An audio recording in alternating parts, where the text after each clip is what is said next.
Hey, my name is Semi Zero Gravity. Obviously, that's not my real name, but that's my YouTube and VidMe name for as long as I will use it, I guess.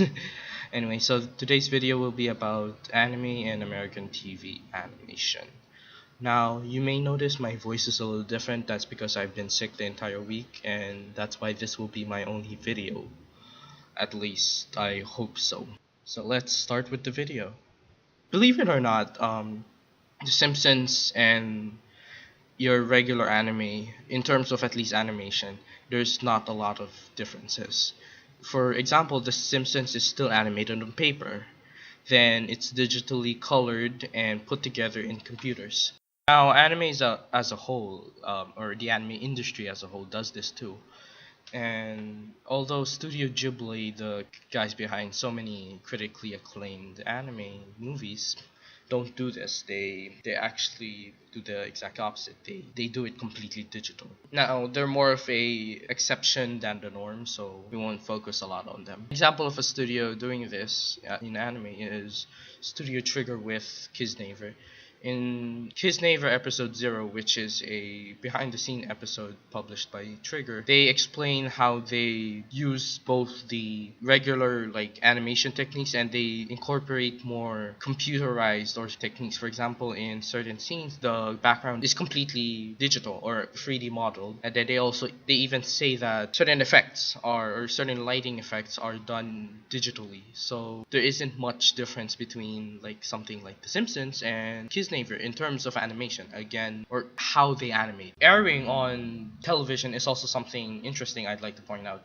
Usually shows like The Simpsons are shown on prime time. At least in the US, the prime time segment is usually 8 p.m. to 11 p.m. But anime, or at least the anime that we watch, like edgy anime, like Shingeki no Kyojin, or however you say that. Now they usually air at 11 to 1 a.m. Now this is interesting because that's way beyond prime time, and unless you're really dedicated with a show, for the most part, I don't think anyone will actually stay up that late. So how do they watch it then? Well, the simple answer is DVRs. They set the recording time to this channel and to this time. And I guess when they come back from school or something, they watch it then. There is definitely gonna be some people who watch it on the date, but I'm assuming that most people do the DVR method of watching anime, especially if you're a student or a salary man who's working.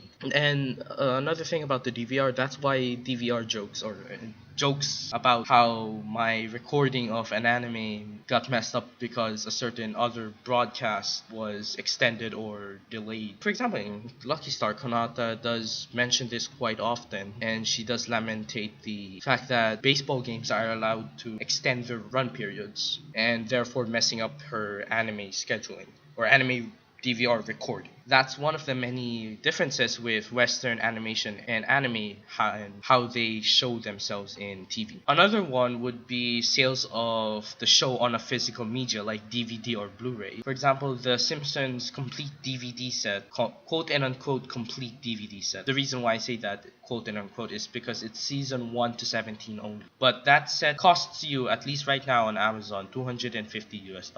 Meanwhile, something like the Little Witch Academia Blu-ray is around $67 US per volume. Now, the minimum amount of volumes that most people are quoting that LWA the anime will be doing is at least 7 or 8. Now, that comes around $536 for that 7 number, and I'm too lazy to calculate in my head what the 8 number would be. Yeah, and that's for the entire show. Now, am I saying that anime Blu-rays are overpriced? Not really, because when you're watching the show and then you're buying the Blu-rays, you're directly kind of contributing to the profits of the show. And you're kind of saying, hey, I want to see that. I want to see a second season of this. But later on, like 1 or 2 years later, there's definitely going to be a Blu-ray box set. Like, because they're a box set, they include the entire show for a rather cheaper price. And I guess that's where we're ending this video. Yes, I know this video is extremely short, especially after I edit down the mistakes I made. I made a lot of mistakes. Let's play a game. Right now, the recording at this moment of when I say this number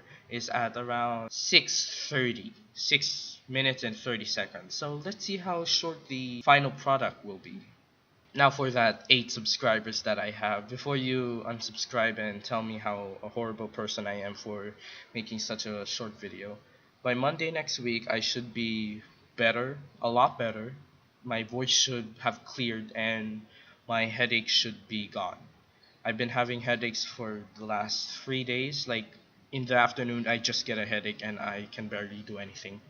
So yeah, as a kind of sneak preview on my next project, let me just put Audacity to the side and click on Google Docs. Let's let it load a bit. And yes, this is live, as I'm doing this live as I'm recording. So I have several scripts. Let me read to you some of the script names. So one, this is probably gonna be really later on, but it's called Character, Gag, and Shitty Comedy. I'm gonna kinda talk about the kinds of comedy I like in my shows, and then a more serious video and more researched video will be the Trans-Pacific Partnership and how it affected your anime titties once upon a time, which is a title that I need to edit because recently Japan has come out and said that they wanna revive the Trans-Pacific Partnership. There's another video that's called Why Fanfiction is more about self-gratification than anything else. Don't worry, it's not gonna be like an attack on people who write fanfiction, but it's more of like why they write fanfiction, or at least why most people I see write fan fiction. And then there's another video about another script about why showers are used when a character is grieving or something. And then there's a Space Patrol Luluko review that I've written absolutely nothing inside. And then there's another video about the faulty premise of animator pay in Japan, which talks about why the stats about why are these animators being paid so little is situated on a statistic that isn't representative of the entire industry. So please subscribe and stay tuned for that if you enjoyed this video. Leave a like or upvote if this is on VidMe. This is probably gonna be on VidMe too.